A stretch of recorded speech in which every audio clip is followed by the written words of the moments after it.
going to show you how to do Roto Brush. So if I just show you this example.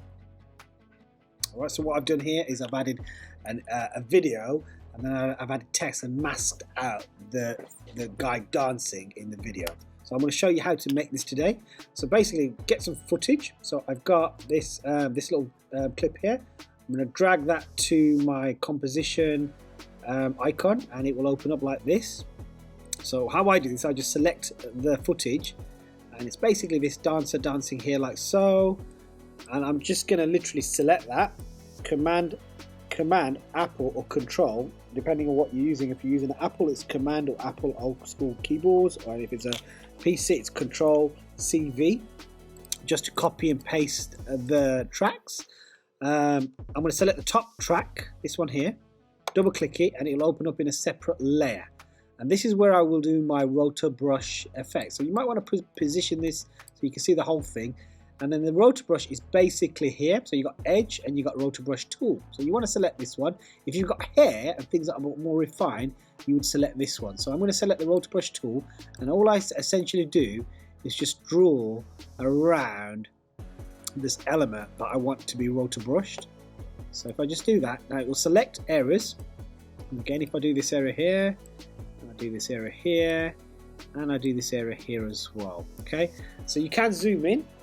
So you can zoom in to areas, and if you hold down the Alt key, so if I just hover this around and hold down the Alt key, I can take out areas. So if I hold down, so again, if I select the Roto Brush, hold Alt key, you see minus, plus, and I just draw around it like this, it will take out specific areas as well.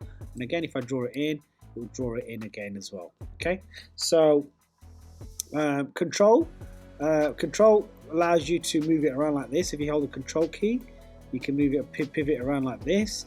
If I move in and out, you can make your brush bigger and smaller as well. So again, if I just sort of hover around, so this is this area that needs to be done again. So if I just select that, select this brush, again move it around.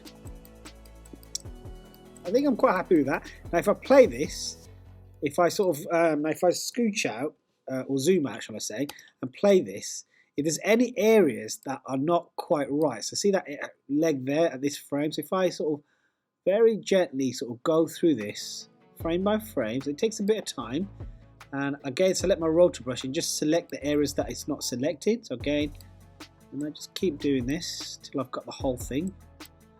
And this hand over here, again if I scroll across, get this, so just move your playhead and just select areas as you go along, and it will do the whole thing. So if I just keep going, okay, there we go. So back here, it sort of kind of comes off a little bit. So again, I'm just going to select this. Scooch across, goes off a little bit here. So again, this bit here, it's looking slightly better. Feet's missing here.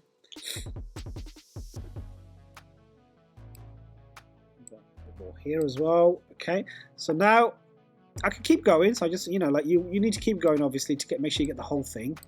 I'm just going to just select that bit there. Okay, now I've got that, I can close this layer down. Okay, and I go back to my original screen. If I play, still the same thing, but if I hide the background layer, you can see how the rotoscopes worked.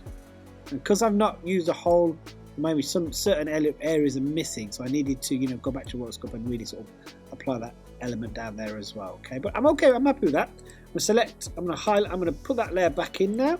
Now I'm going to select the text icon, and I'm going to just type some text in. So I'm going to type the word dance beats maybe. And I'm going to select this text, and I'm going to go to window alignments, and I'm just going to centralize this text so it's in the middle like so. And now you can see, as long as my text layer is in between, so if it's above it won't work, but if it's in between, you can see that this is now in between this dancer. If you select your rotoscoped layer, you can go up here, you can have best, so it will be more refined, and you can change, you can add a little bit of feather to it as well, and you can also reduce the shift on it as well a little bit. And you know, it will take a little bit of time to render those things, but it will just refine your Roto Brush effect a little bit more. Okay, so that's now rendering. You can see that's in rendering. The little green light's going through, which basically means it's rendering through to give you that effect. Okay, so yeah, that's it, guys. Roto Brush tutorial, which is that one there.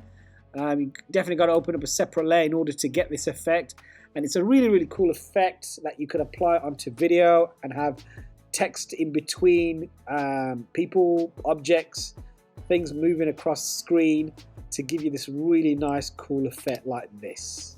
All right, guys, thanks for watching. Any questions, please do post, and I'm happy to respond.